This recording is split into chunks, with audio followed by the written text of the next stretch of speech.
know what he told me? Look, you stay in about one of my buildings till you get on foot. I stayed there 3 years in that building. Until I got my apartment I got now. Yeah. You know, I'm talking about. Well, that was a blessing from that guy. He didn't know me. Yeah. You know, see, let me tell you something, man. You don't have to know a person to do something good for them. That's the thing about it. See, a person that you do something good for, see, it depends on how they take it. It depends on how they take it. You can be good in your heart. They may not be. But what you do for them may change it. Yeah. See, it may change their heart. See. Yeah. You know. And that's my hope. But you got a lot of hard-hearted folks out here, though. I know. They don't care about. Listen, I've been in jail. I've been in prison. I've been in recovery programs. You know, I've done all that stuff. I've been on the streets. I've been in federal penitentiary and state penitentiary. Oh, it's terrible in there, man. I got this story right now. People, because I'm so popular right now. This guy got falsely in prison. He's done 30 for self-defense. Somebody broke in his house and he's done 36 years now already in there. And so people bringing all these. Get out. Huh? Is he gonna get out? He just got out. He did, okay. Yeah, but he's falsely in prison. So for me, I want to report more stuff like that. So maybe he's done, but he's got the story. That means we can save other people because right. You know, maybe it's only 1% of the people in there is not guilty, but there is people in there that's not guilty. You know. I was in prison, in the same prison Al Capone was in at the same time. Which one was that? Leavenworth. Oh, man, that sounds crazy. You know, that name just makes it sound like... I was in prison, the same prison Al Capone was in. Al Capone was in a suite. I was on a cell block. He had money, see, and they had him in a big old thing by himself. Al Capone. Wow. He got out at 83, but he died after that. He caught syphilis. Oh, you're talking about Al Capone from that, like you said, like the gangster? Al Capone. Well, oh, so you was in the real. You was in the real. See, I was just in the little. It's a maximum security. No, I would never know maximum. Federal penitentiary. The thing is, I don't like some places I've been into. Even sometimes the county jails are worse. You only get 1 hour out. Right. You know what I mean? So I don't know how some of them high security. Huh? Were you in jail here? I've been in jail everywhere. Bibb County was the last one I was in. I stayed down there. I've been down there many times. Yeah. Monroe County I got like 6 or 7 DUIs in my record. Okay. So they're all scattered from 20 years. Not that you all mine too. Yeah. I'm not getting. I'm 10 years without those, and then I'm 4 months sober. That good. Yeah. It's not easy quitting alcohol. You know, for me, because I put my higher power first, and I was sick and tired of being sick and tired. I've heard that saying. You know, it didn't mean nothing, but I was really sick and tired of being sick and tired. And you know, the doctors told me, you know, I got depression, anxiety, and stuff, and they said, right. You know, they said it's all about, it's around your, they said it's around your drinking. I didn't want to hear that shit, but I quit drinking, and it's true. That sucks, but it's true. Drinking brings it on. But I love drinking. I like the feeling, but it ain't for you, though. But yeah, it's not good for me. It's not for you. It's way you better. Got depression and anxiety. It's not good for you. I'm free right now. I just want to live. I want to change. Like people, like I'm saying, I'm not guaranteed tomorrow. I don't know when I'm gonna do it. So I'd like to, if I could just change 1 or 2 lives. Right. You know. Right. I don't want to preach to nobody, but if I can, if people can see what I'm doing and then they want to figure out what they got to do, they can figure it out on their, you know, on their own and say, what has he got? What's he doing? You know. You know, I'm gonna tell you something. It's not church itself that I enjoy. I enjoy the word. Yeah. If that pastor bring that word right, I have my paper and pencil in my church where I go. I be writing down notes. And I go back and study them.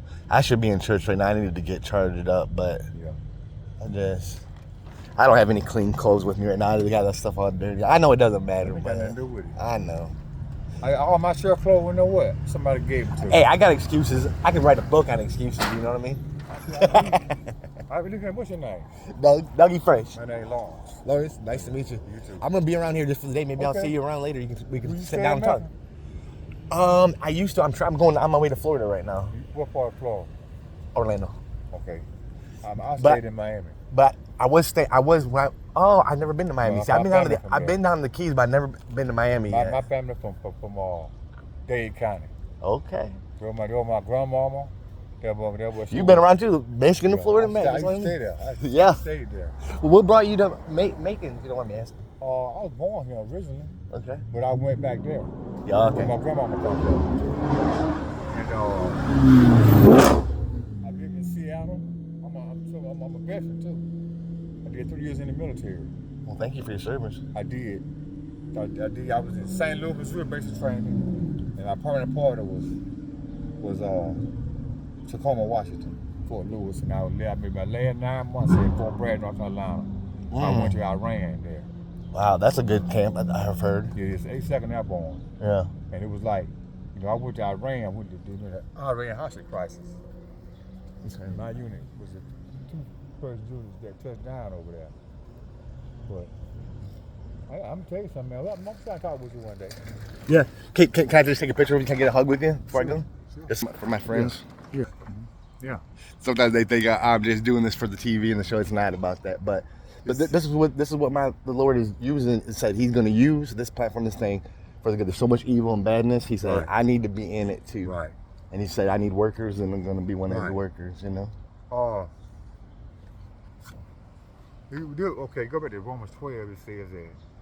It said, Paul said it. I beseech you, brothers, by the mercy of God, that your life be a living sacrifice, holy and acceptable unto God. That's what you're doing. You're magnifying God. What you're doing. Yeah. That's what you're doing. You're but the thing is, He's doing it through me. I'm just going along for the ride. You took yourself out of the way. He took you out of the way. Yeah. Now because I think somewhere in the Bible say He'll use a rock if He's got to. So He can use anything to speak to you, really. You know what I mean? It's like, so if you're... bush? Yeah, a burning bush. So it's like if I'm willing, I'm working on myself a lot. I went up in the woods a couple weeks ago and just had this spiritual little thing. Yeah. It was fun. Okay. But I'm ready. I got to get back into the real world. And I'll tell you something. Don't ever let your life. How he put it, he said like, obedience is better than sacrifice. See, I forgot. I remember hearing that a lot too. I forgot that one. Took his word and to God, and it's hard sometimes, but you know what? It all depends on who a man want to please. See, you got to please God. It was in itself.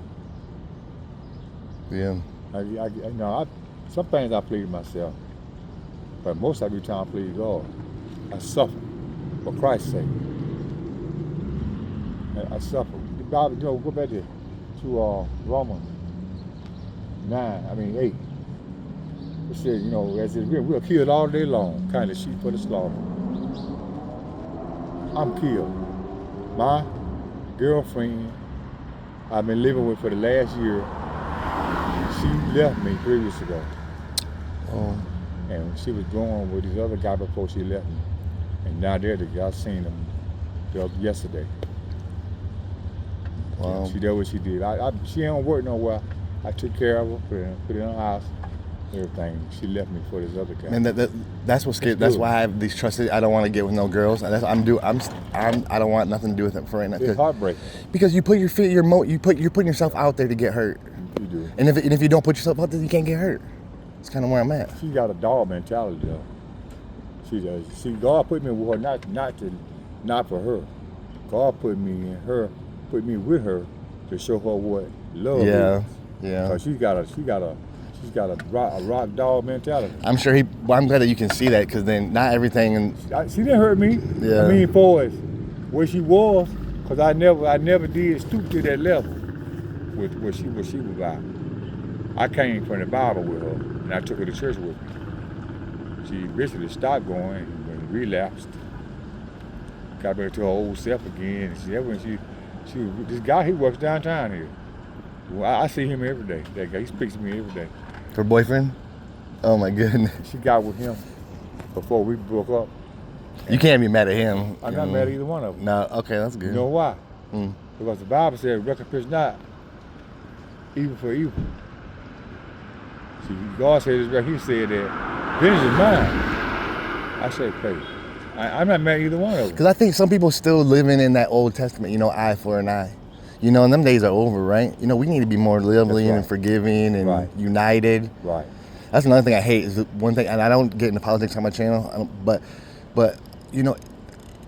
in history it says, united we stand, divided we fall. And I think that's what they're trying to do. If they keep us divided, then we can't concentrate on those bigger issues that's really going on. That's the truth, that's what you just said. It is. And I hate being divided with us. And that's what they're doing. People can see the big picture, like the black and whites and stuff. I hate that the most. Donald Trump had something to say about that on TV one night, about that divided.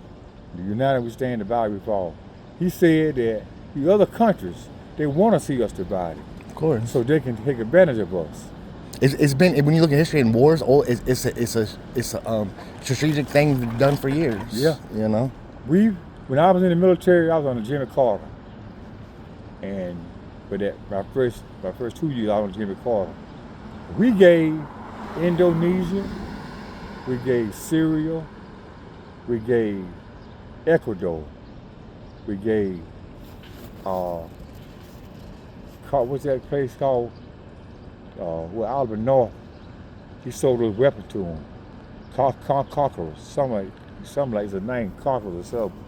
But we were giving a lot of countries a lot of weapons when I was in there.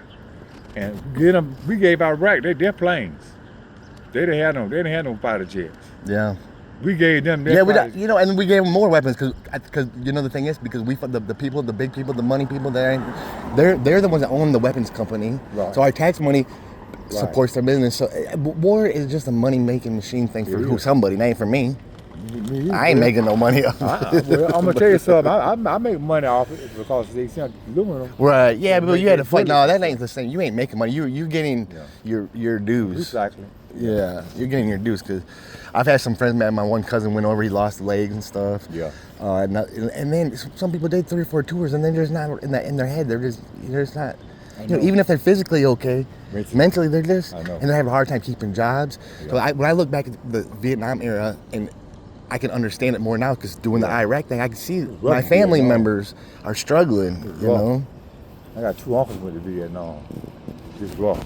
Yeah. It was a rough tour. I couldn't imagine what it was like back then. I mean, that was way worse than this Iraq stuff. Iran, I'm gonna tell you something. That place is something else. If your body ain't fit to deal with it, that heat and that sand. See, that sand will cut you. The wind will blow, it'll cut you like a knife. They really need to wear long clothing. That's why you always see them with those light clothing, and it covers their whole body. Right. The sand will cut them, so you can. Yeah. But it's all right over there. I mean, they got a lot of